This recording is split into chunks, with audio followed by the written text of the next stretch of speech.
So, welcome to Late Night Conversations with Mika Ray and Chase. And tonight, we really want to discuss the issue of boundaries as well as, I guess, stud roles in relationships. I know a lot of you have heard my show, The G Spot with Mika Ray, and you've also Intimate Realness with Mika Ray, and you've heard that I don't necessarily believe in actual roles in LGBT relationships. However, I do feel that we come into relationships and there is a defined set of duties, I guess you would say, duties that maybe the masculine partner does in the relationship compared to the feminine partner. So, Chase, I want to hear your thoughts and your ideas regarding stud roles in relationship. Yeah.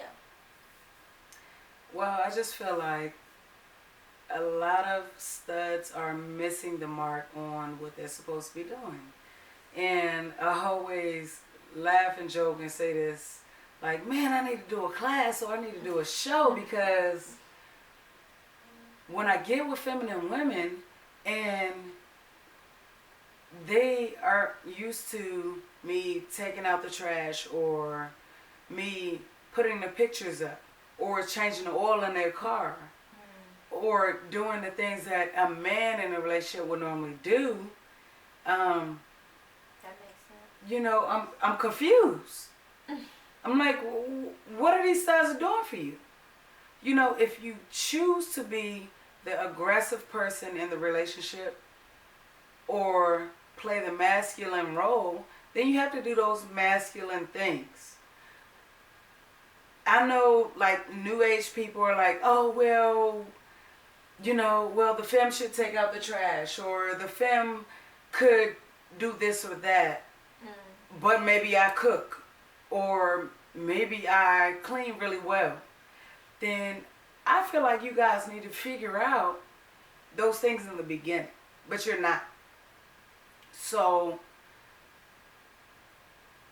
I've been going through different issues with a lot of my feminine friends, even straight people, straight friends.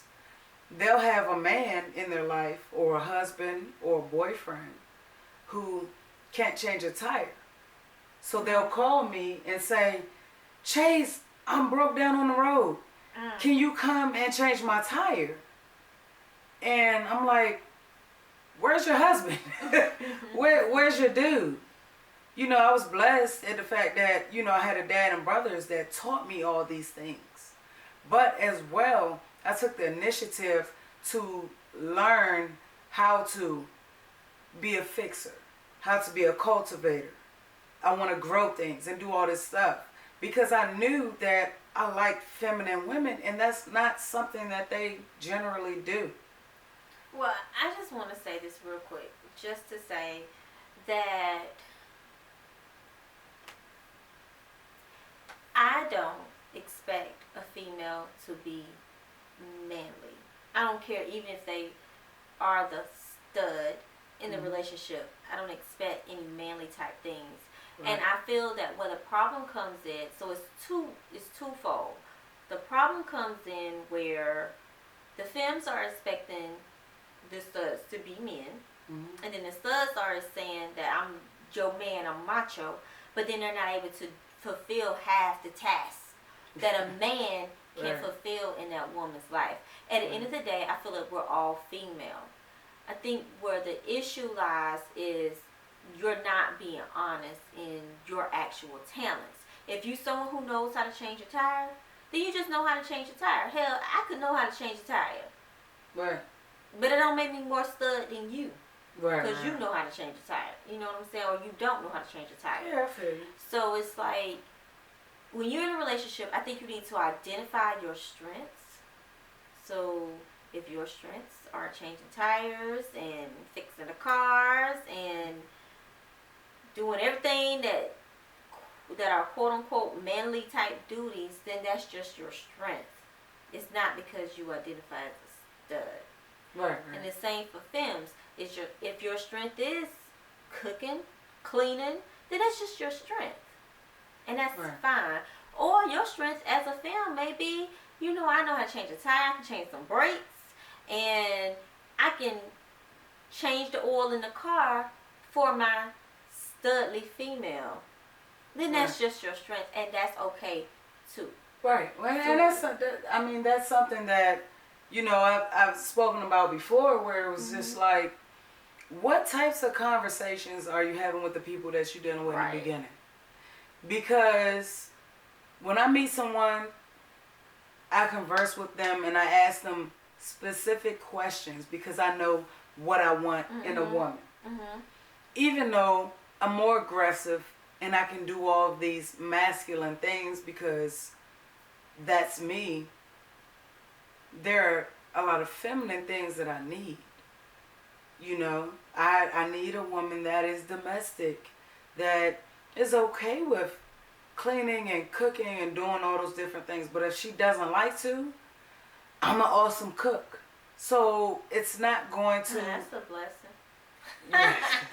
So it's not gonna break our relationship. If she doesn't cook, it's not gonna break our relationship. And if I'm broke down on the highway and I don't know how to change a tire, I want to meet someone that could come and help me. And if she can't help me, she knows how to go on Google or YouTube and figure out, Right. She's not how to help completely me. helpless. She's not helpless. Right. She can call a number. She can send a tow truck to you. She can call your insurance company, doing something that's gonna help the situation. Something. Right. That Something. makes sense. Yeah, something. So, I guess this conversation isn't so much about roles being masculine, feminine, but it's more so about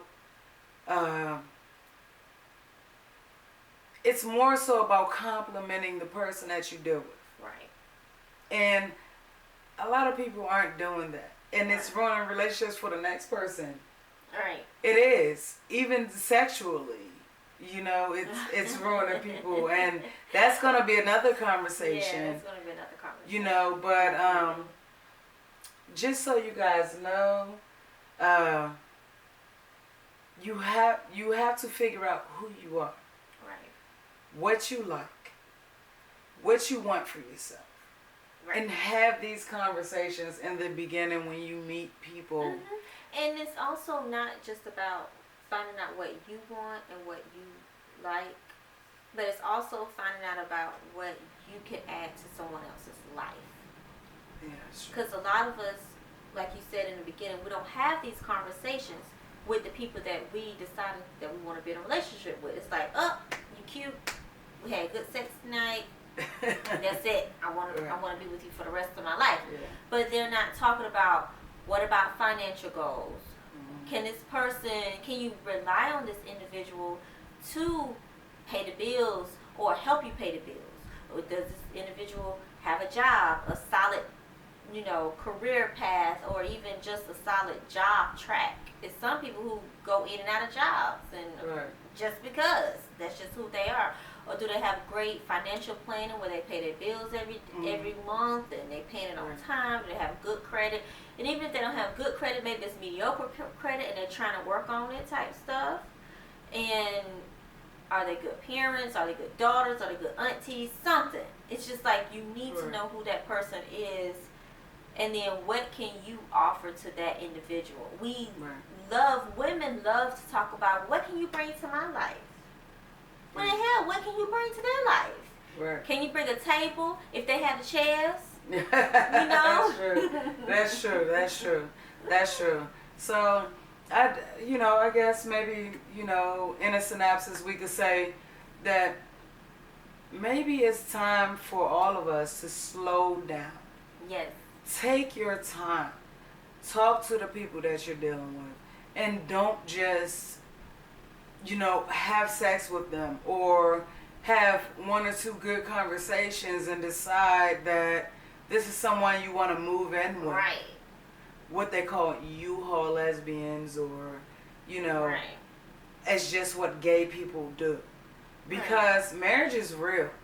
And a lot of us are getting married now because it's legal. And we, in our society, have not even paid attention to what married people go through. Right. Have you thought of the alimony? Have you thought of the negative aspects Even of the not taxes? working? Yeah. Now you're combining finances, you're combining your taxes. Now you're not filing single, you're filing married. Yeah. What happens if you break up? It's not like the usual. Well, we just had a commitment ceremony, so now we break up.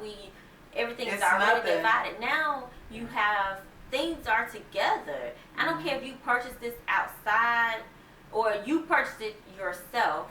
But if you purchased it inside the marriage, it still belongs to the other person, Right, even though it right. was all your money that went towards it. Right. So Right. it's So, a big deal now. and then even dealing with children. So, you guys, we have to do better, and we have to start setting standards for ourselves, and you know, just making a real mark in society. Right. Like, let's not. Sorry for the language, but let's not bullshit around and play games and you know, be in this little dating pool and expect straight people or others to respect our lifestyle, and we're not even respecting it ourselves. You know. Well, let's not call it lifestyle. Well, okay, it's not a lifestyle. Our lives. Our lives. Our lives. Yes. Okay. Because it is our lives, and it's not anything that we're playing with. And we should treat it as such. We're not playing around. This is what we want for ourselves. This is who we are, and we want positive and progressive things to happen. Yes. Good job. Yes. Great summary. Like it. So next topic, because we didn't get a chance to touch on boundaries, I want us to talk about boundaries. I think it's very important. I think a lot of people overlook Boundaries. in Boundaries. relationships. Yeah. Okay. Yeah. So we'll talk about it next time. What's a boundary that you think isn't being set so that we can just walk ourselves into the next one? Yeah. So think about what boundaries you feel are an issue when it comes to LGBT relationship, male on male, female on female, however you want to look at it. I think it's very important that we talk about it. And I hope you join us next time, and have a good night.